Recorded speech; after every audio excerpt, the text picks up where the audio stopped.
নমস্কার বন্ধুরা, আজকে আমি থোর কুমড়োর ডাল আর নারকেলের বড়া দেখাবো। থোর কুমড়ো ডালের জন্য মটর ডালটা আগে প্রেসারে সেদ্ধ করে নেব, তারপরে থোরগুলোকে চাকা চাকা করে আর কুমড়োগুলো বড় বড় করে কাটবো। মটর ডালটা দেখবো যে প্রেসারে সেদ্ধ হয়ে গেছে, তখন ওই প্রেসারের মধ্যে কুমড়ো আর থোরটা দিয়ে একটা সিটি মারিয়ে রেখে দেবো।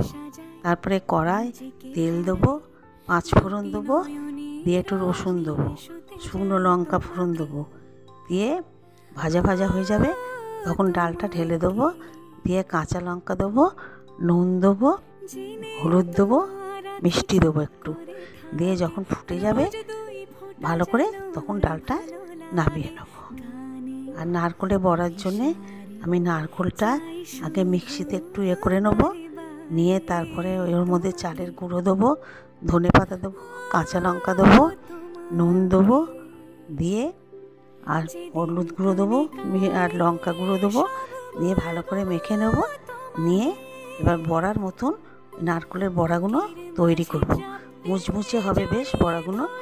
2 পিস লাল হয়ে গেলে নামিয়ে নেব, তাহলে হয়ে গেল নারকেলের বড়া।